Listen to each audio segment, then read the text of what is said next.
Starting in early September, my girlfriend started to get excited about pumpkin spice flavored products returning to store shelves. It was her favorite time of year, where everything from lattes to candles embraced that warm, autumnal blend of cinnamon, nutmeg, and clove. She would stock up on everything pumpkin spice, filling our small apartment with its scent. At first it was charming, her little seasonal obsession, but as the weeks passed, her enthusiasm turned into something more intense. She began to experiment, creating her own pumpkin spice concoctions. There were the usual suspects like pies and cookies, but then she moved on to more bizarre items. Pumpkin spice spaghetti, pumpkin spice infused toothpaste, even a homemade pumpkin spice air freshener that made the whole place smell like a giant spice cabinet. One evening, I came home to find her in the kitchen, surrounded by an array of spices, her eyes wide with a fervor I hadn't seen before. "It's not just about the flavor," she whispered, almost to herself. "It's about the essence, the spirit of autumn itself." That was the night that things took a turn. I woke up to a strange chanting. Following the sound, I found her in the living room, candles lit in a circle, with a peculiar symbol drawn on the floor using pumpkin spice powder. She was in the center, murmuring words that sounded like no language I knew, her eyes rolled back. Panicked, I called her name, breaking her trance. She looked at me, confused, then smiled a smile that didn't quite reach her eyes. "I was just trying to make the season last forever," she explained, but there was something off about her voice, like it was layered with the whispers of many. From then on, the apartment felt different. Shadows seemed to linger longer in corners, and there was a constant, underlying scent of pumpkin spice that no amount of cleaning could remove. My girlfriend began to change too. Her skin took on an orange hue, and her eyes sometimes flickered with an unnatural light when she sipped her ever-present pumpkin spice latte. One night, I decided to investigate the spice mix she used. Hidden behind the usual brands in our cupboard, I found an old, unmarked jar, its contents darker and more aromatic than any store-bought mix. An online search led me to an obscure forum where someone mentioned an ancient blend, believed to contain not just spices, but remnants of an old ritual meant to summon the spirit of autumn, to bind it to the mortal realm. Terrified, I confronted her with the jar. She laughed, a sound like leaves rustling in the wind. "You don't understand," she said, her voice now undeniably multiple. "I am becoming autumn. I am the harvest, the change, the decay and rebirth." I tried to throw the jar away, but it always found its way back. Each day, she seemed less like my girlfriend, and more like an embodiment of the season itself. Her hair started to resemble fallen leaves, her touch as cold as the October air. By November, she was barely recognizable. On the last day of the month, she told me, with a serene smile, that she must return to the earth to ensure the cycle continues, but she'd be back with the next fall. That night, she walked into the woods behind her apartment, leaving behind nothing but a trail of pumpkin spice. Every year now, as September approaches, I smell that unmistakable scent on the breeze, and I know she's near, watching, and waiting for the right moment to bring autumn back. And I know that her essence is forever entwined with the pumpkin spice. I've worked in retail for a while, including in some not-so-great areas, and the pettiness of people usually doesn't surprise me much anymore. However, the lengths that some will go to get pumpkin spice-flavored products still baffles me.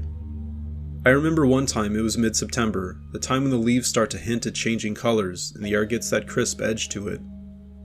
That's when it begins, the pumpkin spice season. Our store had just put out the first batch of pumpkin spice lattes, candles, cookies, and even dog treats. We thought we were prepared, but nothing could prepare us for what happened. The first sign of trouble was the disappearance, not of people, but of products. Every morning, we'd find our shelves raided, not just the usual shoplifting, but an eerie selective theft of only pumpkin spice items. Security cameras? Mysteriously, they'd always malfunction during these incidents. Then came the notes, little orange notes, smelling faintly of cinnamon and nutmeg, left where the product once was. They read, "The harvest demands its due." Creepy, right? We all laughed it off at first, thinking it was some bizarre prank or a new viral marketing stunt. But then things escalated.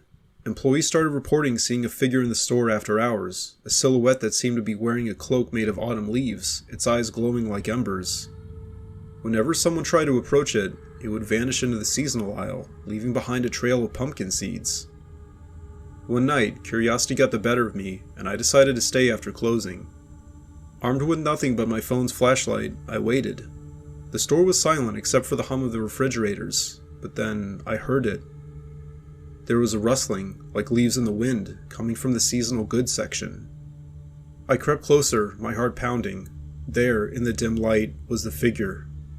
It turned to face me, and I realized it wasn't just wearing a cloak of leaves. It was leaves, or intertwined with vines. Its face a carved pumpkin with a sinister grin, lit from within by an unnatural fire. "The harvest is chosen," it whispered in a voice that sounded like the crackle of a bonfire.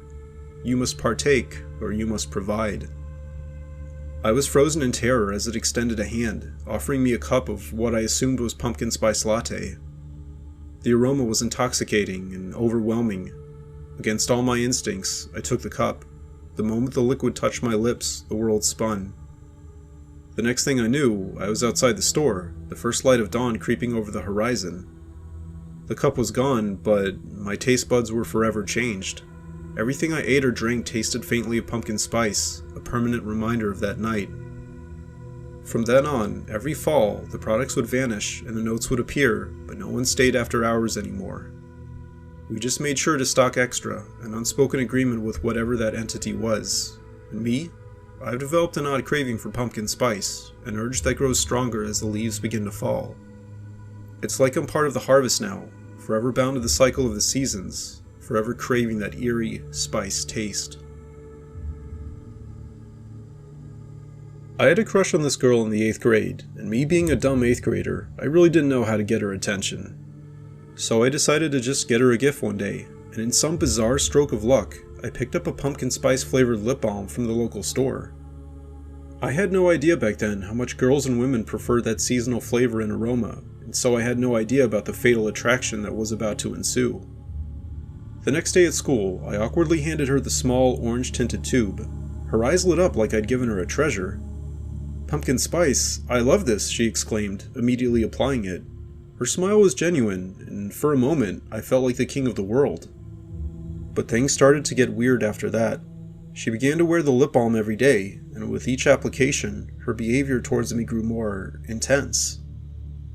At first it was just extra smiles, a few more hellos in the hallway, but soon, she was finding excuses to be near me, to touch my arm, or to share her notes, always with that sweet, spicy scent lingering in the air. A week later, things took a darker turn. I noticed she started to change. Her eyes seemed to have an odd gleam when she looked at me, almost hungry. During a group project, she leaned in too close, whispering, "You know, pumpkin spice isn't just for lips." Her breath was warm and smelled overwhelmingly of cinnamon and nutmeg. That night, I couldn't shake off an uneasy feeling. Curiosity eventually got the better of me, and I did some research. I stumbled upon an old, obscure forum discussing the pumpkin spice phenomenon, where people claimed that in rare cases, the love for pumpkin spice could turn into an obsession, or worse, a kind of possession. The more one consumed or was exposed to it, the more they craved not just the flavor, but the person associated with it. The next day, she wasn't at school. Rumors circulated that she was sick, but when I visited the house out of concern, her mother looked frightened. She told me that she wasn't herself, and that she kept muttering about needing more pumpkin spice, and me. When I entered her room, the air was thick with the scent of pumpkin. There she was, surrounded by candies, empty cans of pumpkin spice latte, and wrappers of various pumpkin-flavored treats. Her skin had an unnatural orange tint, and her eyes were wide and unblinking. "You brought it to me," she hissed, her voice not entirely her own. "Now we'll be together, forever in the season." Panicked, I tried to leave, but she was unnaturally strong, pulling me into a bizarre, spice-centered embrace. Her lips, still coated in that fateful balm, met mine in a kiss that tasted of autumn and madness. From that day, I've been trapped in this endless fall. She never returned to school, and neither did I.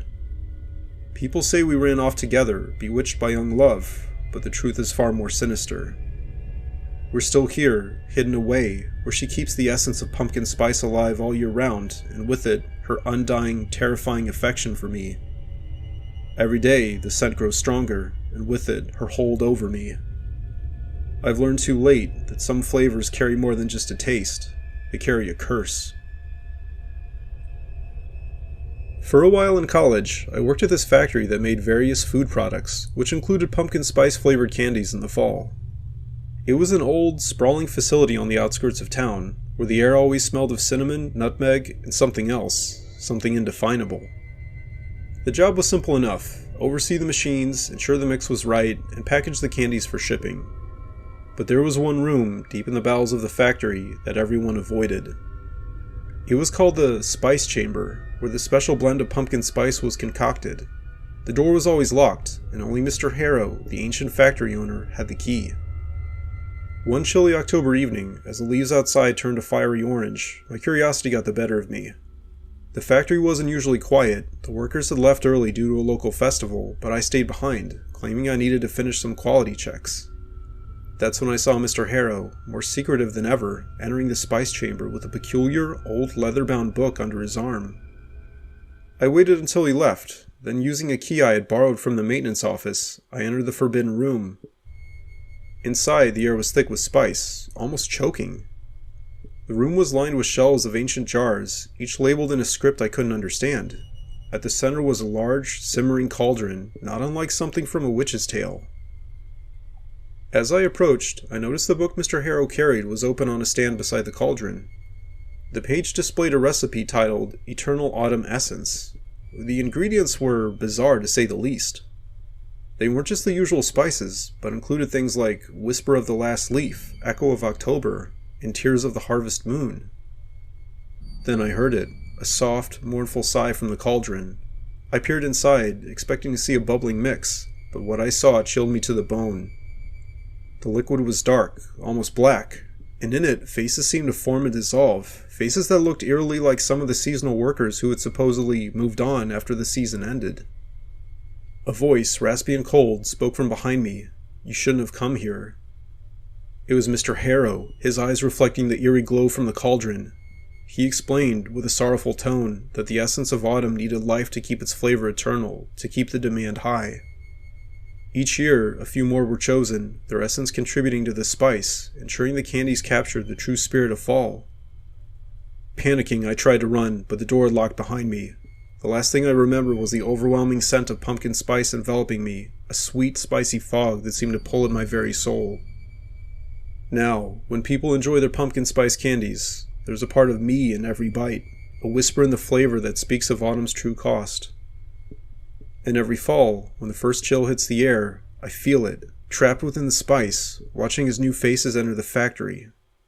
I see them, and know that they're unaware of the fate that might await them in the quest for the perfect taste of autumn.